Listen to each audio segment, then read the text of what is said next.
안녕하세요. 14장 미디어 발표를 맡게 된 사회학과 노경원입니다. 21세기 미디어 통신 기술은 전 세계 어디에서든지 수백만 명이 동시에 정보를 공유할 수 있을 정도로 발전했습니다. 한 개인이나 집단이 다른 개인이나 집단에 정보를 전달하는 통신 기술은 모든 상황에서 이제 매우 중요하게 되었습니다. 마샬 맥루하는 매체는 메시지다라는 말을 하며 특정 사회에서 발견된 미디어의 성격이 미디어의 내용이나 미디어가 담아내는 메시지보다 훨씬 더 막강하게 사회 구조에 영향을 끼친다고 이야기합니다. 이는 텔레비전과 인쇄된 책이 서로 아주 다른 매체라는 것을 생각해보면 당연한 이야기입니다. 즉, 책이 주된 미디어인 사회에서의 삶과 텔레비전이 주된 미디어인 사회에서의 삶은 아주 다르게 체험된다는 것입니다. 이렇듯 한 시대의 그 사회에 크나큰 영향을 주고 이제는 우리 삶에 없어서는 안 될 미디어에 대해 14장에서는 먼저 오래된 전통적인 매체의 형태를 논의한 다음에 인터넷과 같은 최근 매체들의 형태를 살펴보고자 합니다. 그 다음 미디어에 관한 핵심적인 이론적 관점, 즉 미디어를 둘러싼 편견이나 미디어와 시청자들의 효과와 같은 쟁점을 살펴볼 것입니다. 마지막으로 세계화 시대의 대중매체의 발전을 살펴볼 것입니다.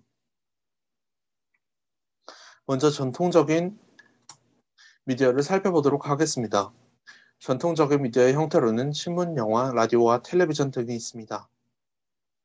19세기 영국 초기 신문 발달은 정부의 엄격한 통제 아래에서 이루어졌습니다. 정부는 명예훼손과 선동에 관한 엄격한 법률을 통해서 신문 산업을 통제하였고 정보 소비에 계급화를 위해서 인지세를 도입했습니다.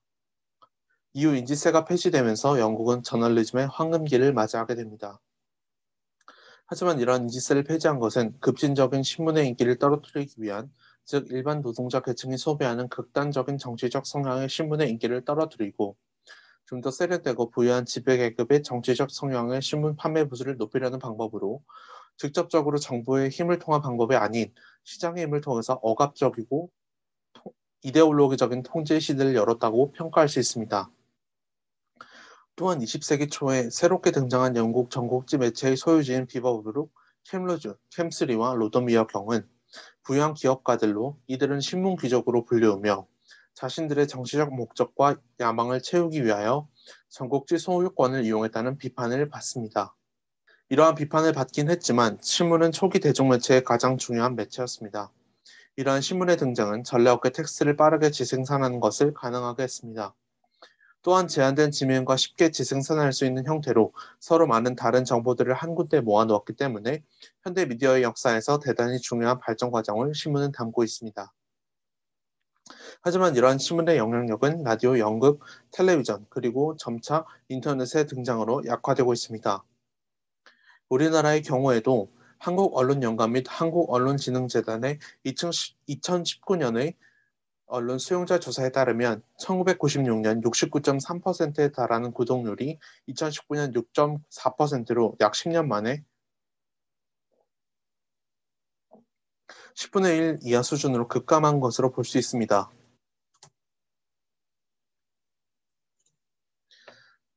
최초 영화를 다들 아시나요? 최초 영화는 1895년 프랑스 파리에서 유로 관람자들에게 상영된 류메르 형제의 라시오타역 열차 도착이었습니다.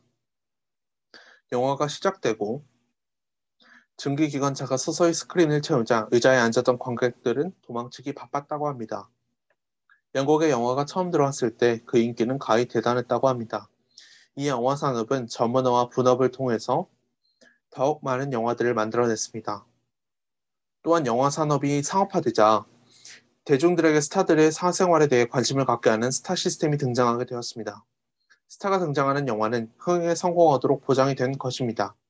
한편 1925년 영국에서 상영된 영화의 95%는 미국 영화였다고 합니다. 점차 100억권을 갖고 있는 미국 영화사들에 의해서 영화가 통제된 것이죠. 영화사들은 심지어 아직 만들어지지 않은 영화까지 사도록 극장을 압박해서 영화관의 경쟁을 효과적으로 막았다고 합니다. 또한 인쇄매체의 발달은 소수의 대기업에게 소유권을 집중시켰습니다. 결국 이는 문화적 제국주의와 대중매체에 대한 회의적인 시각으로 이어지게 되었죠.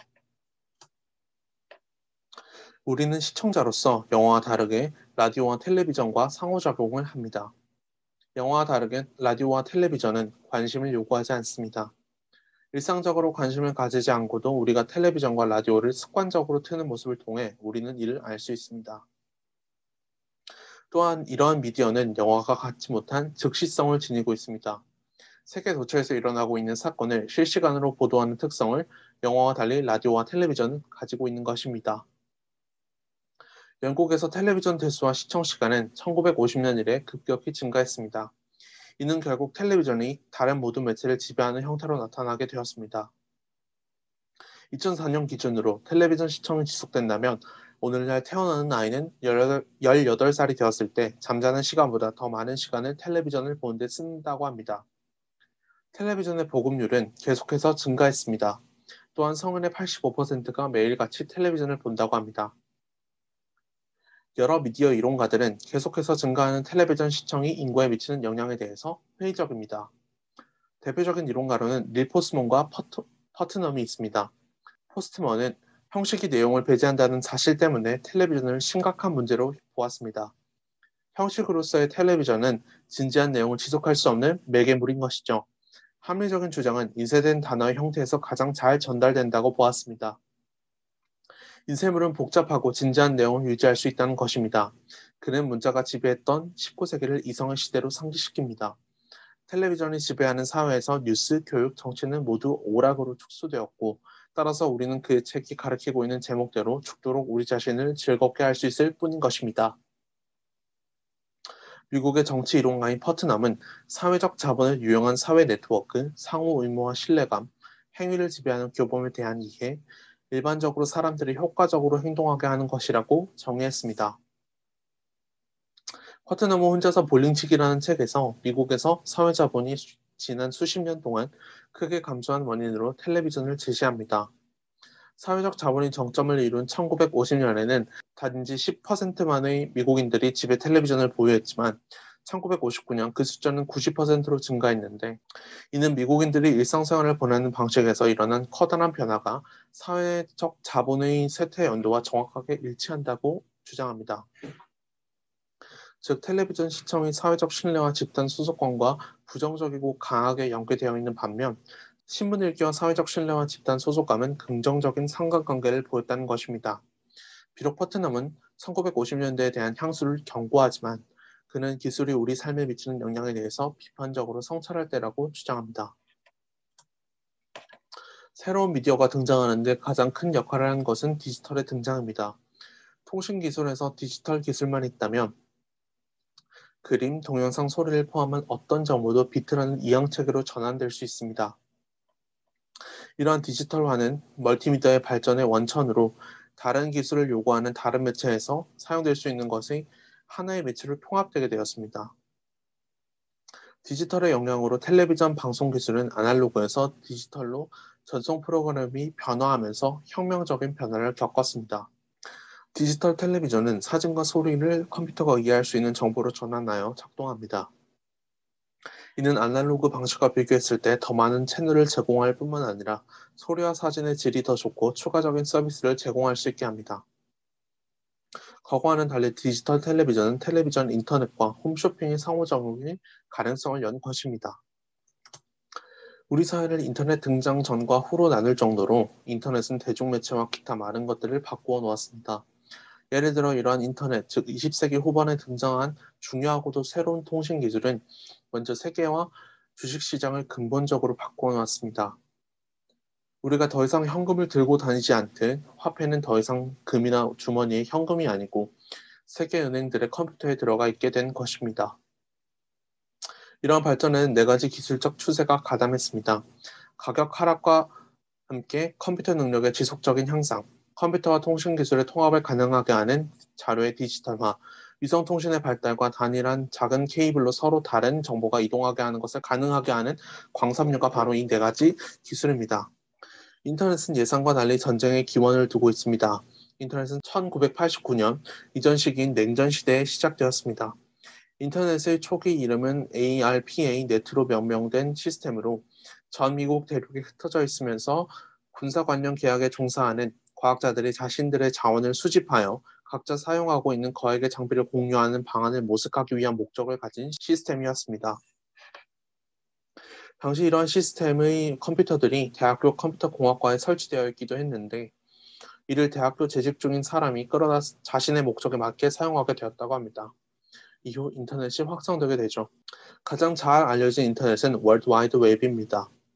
이러한 웹은 사실 지구적 수준의 멀티미디어입니다. 이러한 웹을 통해서 엄청나게 다양한 영역의 자료나 프로그램, 이를테면 정부 정책의 보고서부터 바이러스 박멸 소프트웨어, 컴퓨터 게임을 읽기까지 다운로드할 수 있는 것입니다. 웹사이트가 그 정교함을 더해감에 따라 온갖 취향이나 구미를 만족시키는 향연장이 되었습니다.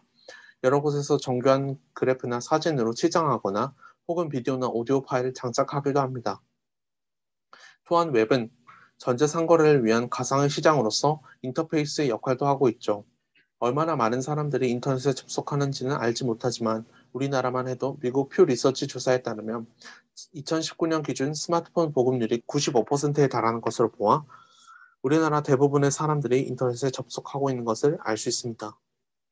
인터넷 기술이 발전함에 따라 인터넷을 사용하는 사람들이 점차 늘어나가고 이는 곧 인터넷 사용자들, 즉 사이버 공간에 살게 되는 사람들이 늘게 된다는 것을 의미합니다.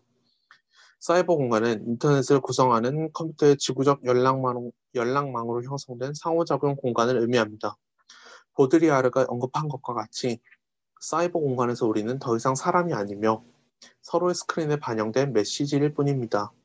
만일 사진과 같이 개가 컴퓨터를 하더라도 상호작용이 발생했을 때 우리가 받아보는 것은 메시지이기 때문에 우리는 이러한 인터넷의 위대한 점 때문에 그 누구도 상대가 개라는 것을 알지 못하는 것입니다. 전 세계에 진행된 인터넷 보급은 사회학자에게 중요한 질문을 제기하였습니다. 인터넷은 우리의 일상생활의 외형을 다르게 바꾸었습니다. 지구적 수준과 지역 수준과의 경계를 허물고 있으며 의사소통과 상호작용의 새로운 채널을 제시해주며 일상생활의 업무를 점점 더 온라인에서 처리할 수 있게 해줍니다. 그러나 동시에 인터넷은 또한 인간관계와 지역사회를 붕괴시키는 위협적인 요소로 작용할 수 있습니다. 여러 사회학자들은 후기 산업 사회에 끼칠 인터넷의 복합적인 의미에 대해 토론하고 있습니다. 사회적 상호작용에 끼치는 인터넷의 영향에 대한 견해는 크게 두 부류로 나누어집니다. 한쪽 진영에서는 온라인 세상은 기존의 대면적 상호작용을 증진시키거나 아니면 보충하여 새로운 형태의 전자적 관계를 부추길 것으로 전망하는 경우입니다.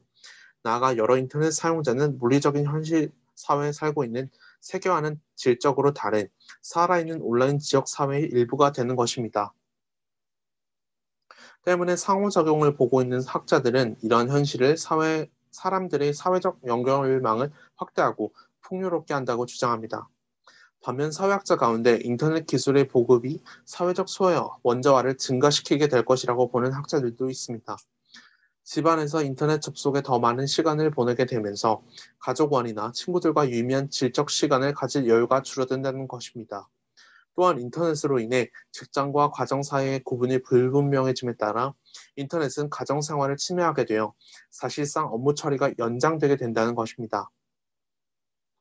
이들은 결국 인간적인 접촉이 줄어들고 인간관계는 고통받으며 연극이나 독서와 같은 전통적인 형태의 여가는 옆으로 밀어둔 상태가 되어 사회생활의 짜임새가 약화될 것이라고 주장합니다. 다음으로 미디어에 대한 이론적 관점들에 대해 소개해 드리려고 합니다. 20세기 중반 찰스 라이트와 헤롤 라스웰 같은 기능주의 이론가는 미디어가 사회통합에 기여하는 방식에 초점을 맞췄습니다. 미디어 이론가인 데니스 맥퀘일은 미디어의 사회적 기능으로 다음에 5가지를 제시합니다.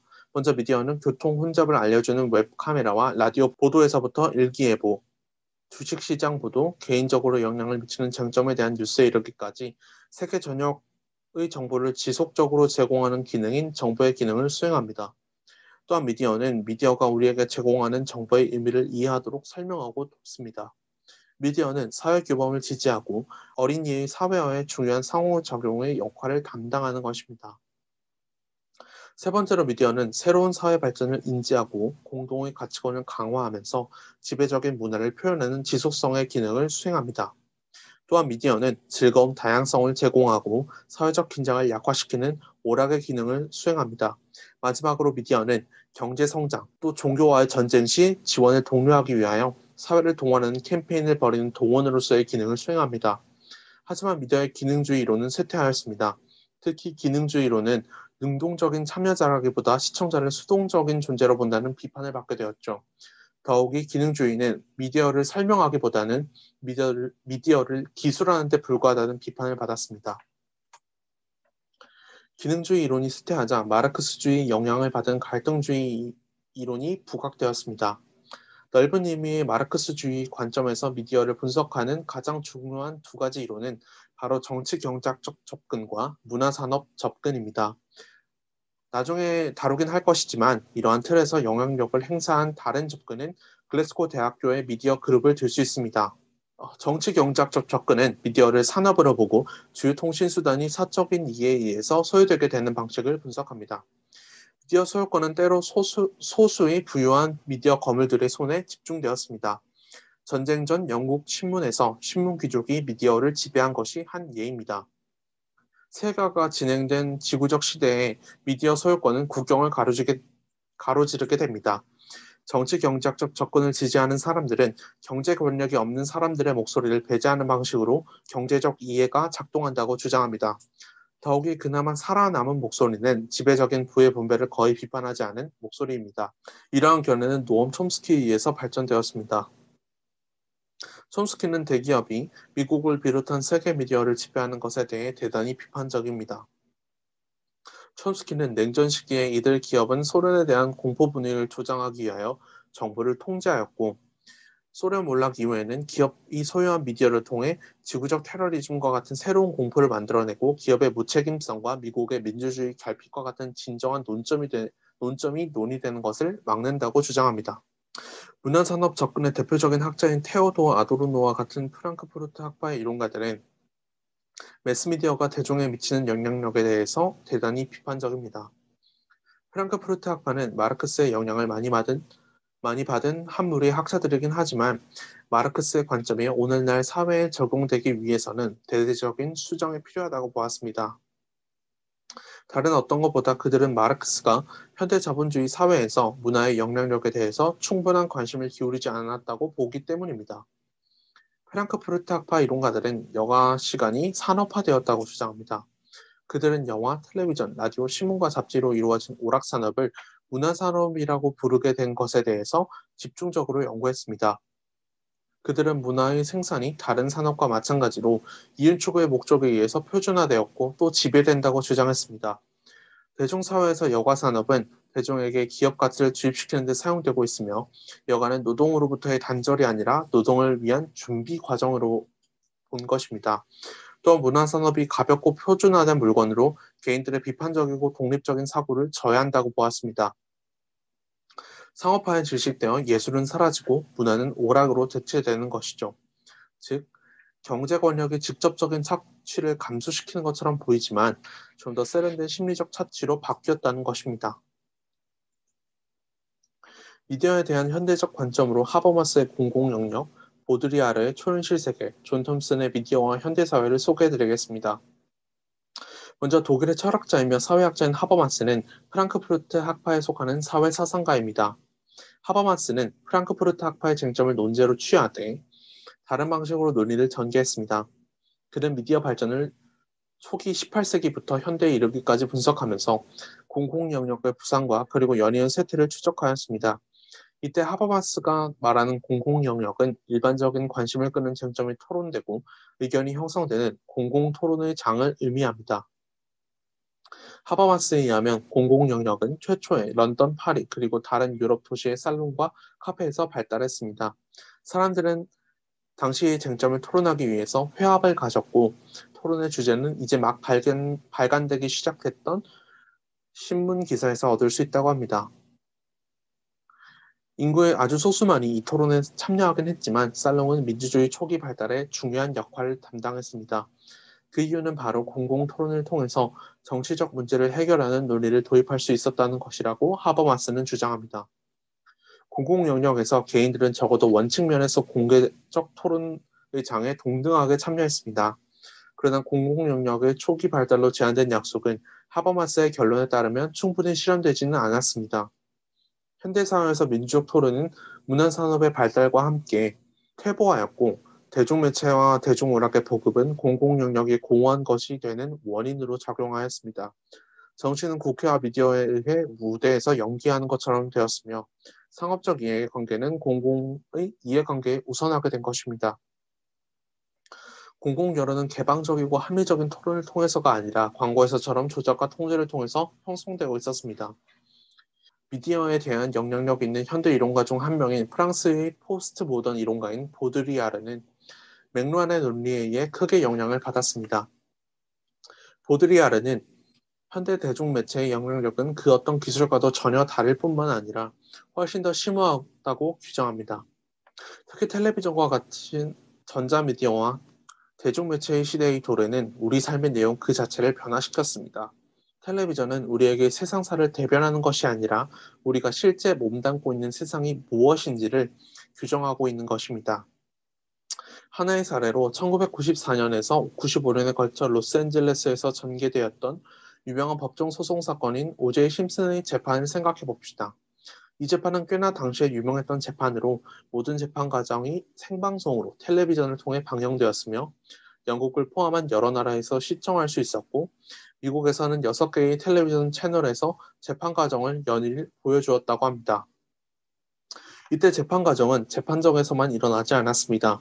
수백만 시청자와 미디어와 논평자를 연결시키는 텔레비전화된 사건이었습니다. 그 재판은 보드리아르가 부르는 초현실의 한 사례입니다. 텔레비전이 우리로 하여금 보도록 허용하는 현실, 즉 법정에서의 재판은 더 이상 존재하지 않습니다. 현실은 실제로 재판이 지구적 수준의 사건으로 규정된 채 전 세계에 보급된 텔레비전 스크린에 투영되어 있는 일련의 이미지인 것입니다. 대중매체가 도처에 존재하는 시대에서는 사실상 새로운 현실인 초현실이 조성되어 사람들의 행동과 미디어 이미지가 뒤섞이는 사회가 된다고 보드리아르는 주장합니다. 초현실 세계는 이미지인 시뮬라르크로 구축되어 있는 것입니다.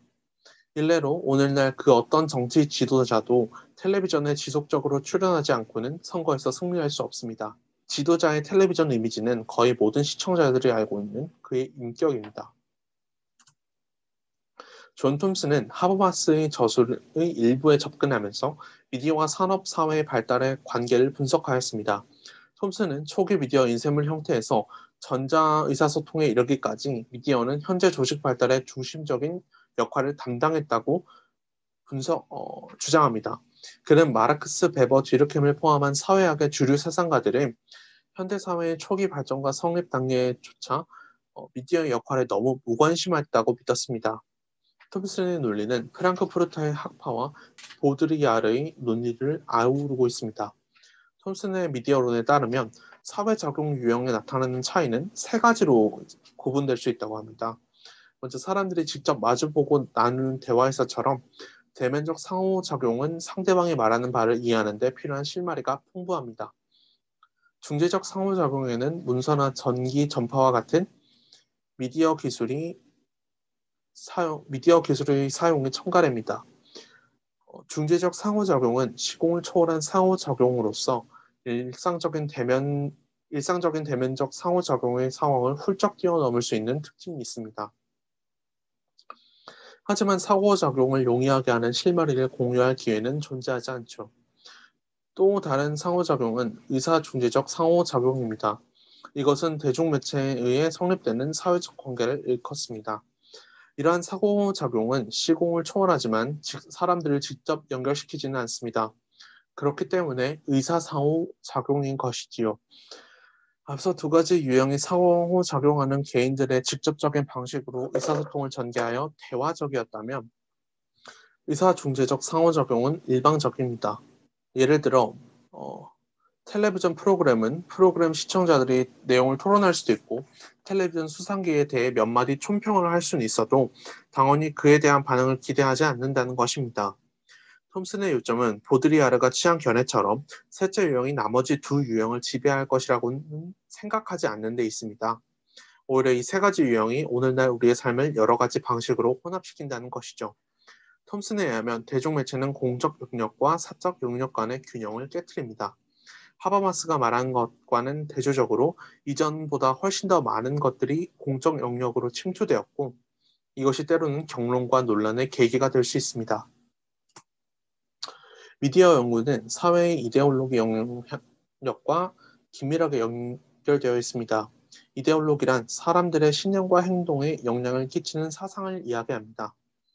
이 개념은 사회학의 다른 영역에서처럼 미디어 연구에 폭넓게 사용되어 왔으나 동시에 이 개념은 오랫동안 논쟁을 불러일으켰습니다. 스티드 드 트라시가 처음 이 단어를 만들었는데 이 단어는 처음에는 사고의 과학을 의미하였습니다. 후대 학자들의 손에서 이데올로기라는 용어는 좀 더 비판적인 용례로 사용되었습니다. 예를 들어 마르크스는 이데올로기를 허위 이식으로 간주하였습니다. 권력 집단은 자신들의 지위를 정당화하기 위하여 사회에 회자되고 있는 주류 사상을 통제할 능력이 있습니다. 그래서 종교는 빈곤한 자들에게 자신이 처한 현실에 만족하라고 가르친다는 것입니다. 이에 마르크스는 사회 분석가는 힘없는 자들의 자신의 삶에 진실한 견해를 가질 수 있도록 그리고 자신의 처한 삶의 상황을 스스로 개선할 수 있는 행동을 취할 수 있도록 이데올로기의 왜곡을 밝혀내야 한다고 보았습니다. 톰슨은 드트라시가 정의한 이데올로기 개념을 중립적인 것으로 마르크스의 견해를 비판적인 것으로 보았습니다. 중립적인 용례는 이데올로기나 이데올로기적 현상이 반드시 사람들을 호도한다거나 미혹한다거나 특정한 집단의 이해가 부합하는 것으로는 간주하지 않는다는 것이 특징입니다. 이데올로기에 대한 비판적인 용례는 부정적, 비판적 혹은 경멸적 의미를 지니며 이 영어 속에는 묵시적인 비판이나 경멸이 담겨 있습니다. 톰슨은 일반적으로 비판적인 용례가 더 선호되는 이유에 그것이 이데올로기와 권력을 하나로 묶어주기 때문이라고 이야기합니다. 이데올로기는 상징적 권력 행사, 즉 사회의 질서 속에서 지배 집단의 이해를 숨기거나 정당화하거나 합법화하는데 이념은 어떻게 동원되는가에 대한 것이라고 보는 것입니다. 톰슨은 일반적으로 뉴스뿐만 아니라 모든 종류의 프로그램과 장르를 포함한 대중매체는 현대사회에서 이데올로기에 힘이 미치는 범위를 엄청나게 확대시켰다고 톰슨은 생각합니다. 대중매체는 불특정 다수의 대중과 상호작용하지만 대중은 직접적으로 반응할 수 없는 그의 영으로 의사 상호작용 관계에 기초하고 있기 때문입니다. 글래스고 대학교 연구에 관해서 소개해드리고자 합니다. 텔레비전 뉴스에 대해서 가장 잘 알려져 있으면서도 논쟁을 불러일으킨 연구는 글래스고 대학교의 글래스고 미디어 연구팀의 연구입니다. 이 연구팀은 일련의 뉴스 제공 방법에 대해 비판적인 내용을 담은 출간문을 출간했는데 나쁜 뉴스, 더 나쁜 뉴스, 진짜 나쁜 뉴스, 전쟁과 평화 뉴스가 그것입니다. 나쁜 뉴스는 최초이자 가장 큰 영향력을 가진 저작물로서 1975년 1월과 6월 사이에 영국 방송의 모든 세 개의 채널에서 방영된 텔레비전 뉴스를 분석하였습니다. 연구의 목적은 뉴스 내용과 뉴스가 전달되는 방식을 체계적이고 공평하게 제시하는 것이었습니다. 이 중 나쁜 뉴스는 산업과 관련된 논쟁거리를 집중적으로 다루었습니다. 이 나쁜 뉴스의 결론으로서 산업 관계를 다룬 뉴스는 선별적이고 편향된 형태로 보도된 전형적 사례로 판명되었습니다. 골칫거리, 급진적, 목적 없는 파업과 같은 이 단어는 반노조적 견해를 반영합니다. 소개된 영상 자료는 파업 가담자의 행동이 비이성적이고 공격적임을 입증하는 데 주로 쓰였습니다. 또한 나쁜 뉴스는 뉴스를 편성한 사람들이 특정의 의제를 걸러내는, 즉 일반 대중이 접하게 되는 뉴스의 내용 일체를 선택하는 수문장 역할을 하고 있음을 지적하였습니다. 글래스고 미디어 연구팀은 언론인들이 파업 가담자든 불가피하게 위험하고 무책임하다는 사회 주류 집단의 시각을 반영하고 있다고 지적하였습니다. 최근 글래스고 미디어 그룹은 연구를 더 진행시켰습니다. 이스라엘로부터 온 나쁜 뉴스가 바로 그것으로 이 연구에서 이스라엘과 팔레스타인 갈등에 관한 텔레비전 뉴스를 검토하였습니다.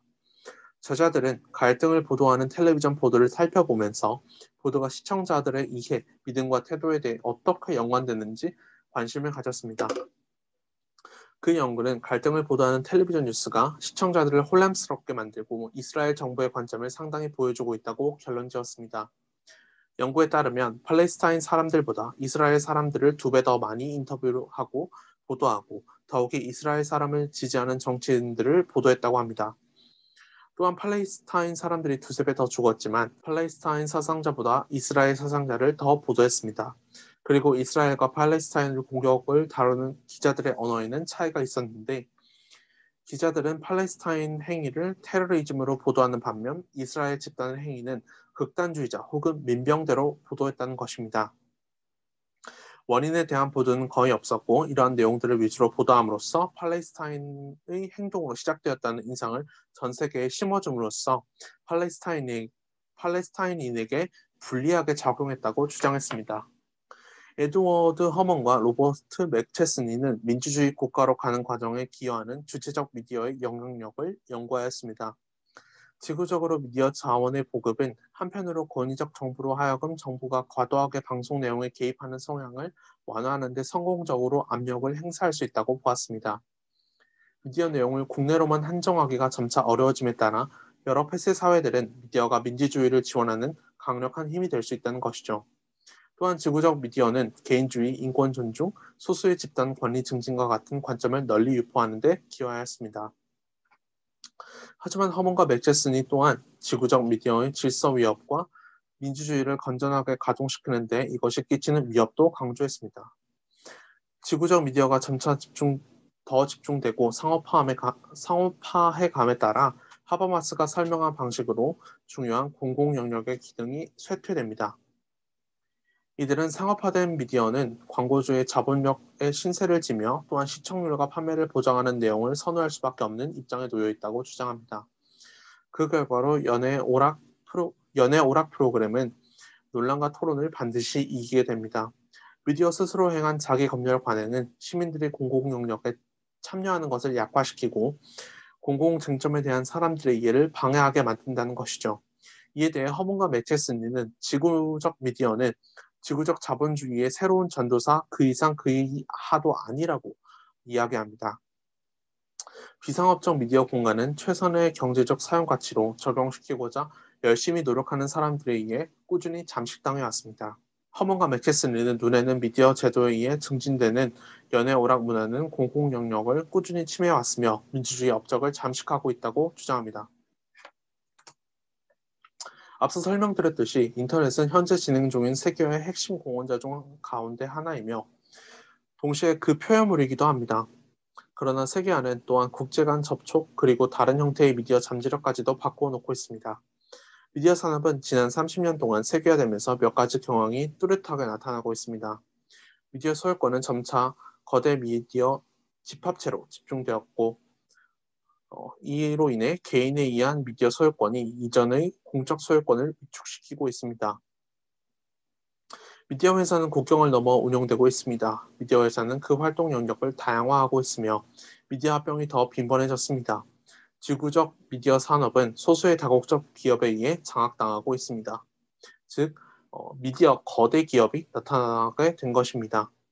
2000년 1월 세계에서 가장 영향력 있는 두 개의 미디어 회사가 세계에서 일찍이 보지 못한 최대의 기업 합병에 합의하였습니다.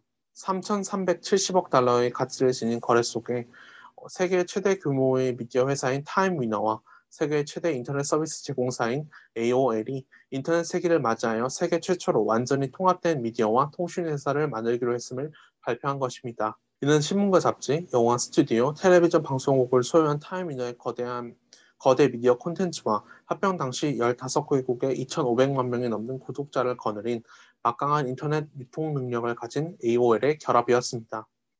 이러한 기업의 합병에 지니는 함축에 대해 그 거래를 신흥 기술의 잠재력을 해방시키는 것으로 보는 측과 거대 기업에 의한 미디어 지배에 관심을 가지는 측으로 그 견해의 차이는 이미 뚜렷해지고 있었습니다. 열광하는 사람들은 합병을 사람들이 집으로 인터넷을 통하며 모든 뉴스쇼, 텔레비전 프로그램, 원하는 영화와 음악을 원할 때 직접 전달할 수 있는 미디어 거대 기업의 성립을 중요한 진전으로 보고 있는 것입니다. 합병 발표 때 스티브 케이스가 말한 대로 이것은 신흥 미디어가 진정코 도래했음을 알리는 역사적인 순간이다. 우리는 항상 말해오기를 AOL의 임무는 인터넷이 전화나 텔레비전처럼 아니 이보다 훨씬 더 가치를 가진 존재로서 사람들의 생활의 중심이 되어야 한다는 것입니다. 하지만 모든 사람이 미디어 거대 기업의 생각을 희망해왔던 것으로 전제하는데 동의한 것은 아닙니다. 이에 대한 비판가들은 악몽을 감지하고 있었습니다. 미디어 거대 기업이 과거 어느 때보다 집중되고 중앙 집권화될수록 그리고 지구적 수준의 영향력을 더욱 행사하게 됨에 따라 자유발언, 표현과 토론을 위한 공론장으로서의 미디어의 중요한 역할은 위축될 것이라는 우려가 존재하기 때문입니다. 텔레비전 프로그램, 음악, 영화, 뉴스 원천이라는 내용과 유통수단 모두 관할하는 하나의 단일 회사는 거대한 권력의 위치에 있는 것입니다.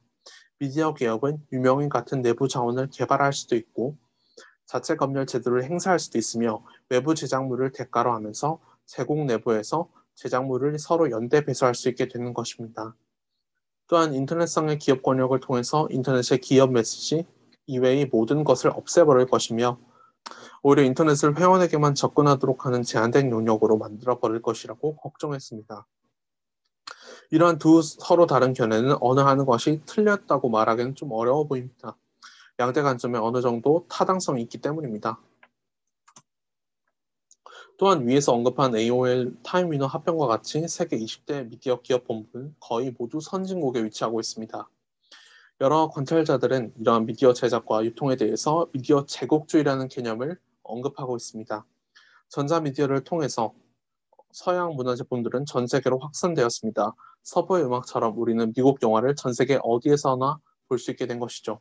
1999년 홍콩에서는 디즈니 테마파크를 건립한다는 계획이 공표되었는데 이 테마파크의 자국 문화를 반영한다기보다는 대체로 미국 디즈니 관광 산업을 단순히 복사하는 형태가 될 것이라고 해석하는 것이 옳습니다. 이보다 더 쟁점이 되는 것은 바로 서양의 주요 뉴스 배급사에 의해 세계 뉴스가 통치된다는 것입니다. 이렇게 전달된 정보에 의해서 제1세계 관점의 우세를 암시할 수 있습니다. 이렇게 하여 뉴스 방송에서 개발도상국에게 관심을 줄 때는 재앙, 위기, 군부 집권 때이며 선진 세계에 보도되는 일상을 다룬 다른 유형의 뉴스는 개발도상국의 경우에는 적용되지 않는 실정이라고 지적되고 있습니다. 지금까지 14장 미디어의 내용을 살펴보았습니다. 조금 오래된 내용들이긴 하지만 이러한 내용들이 우리에게 던져주는 시사점은 분명한 듯 보입니다. 기술은 계속해서 발전하고 통신기술도 계속해서 발전해 나갈 것입니다. 미디어는 더 많은 정보들을 다채로운 방식으로 사람들에게 제공할 것이고 이로 인해 사람들은 더 많은 정보들을 가지고 시간과 장소에 구애받지 않고 더 많은 사람들과 상호작용해 나갈 것입니다. 하지만 우리는 세계화 속의 미디어로 발생하는 위협을 경계해야 될 것입니다. 이상 발표 마치겠습니다. 감사합니다.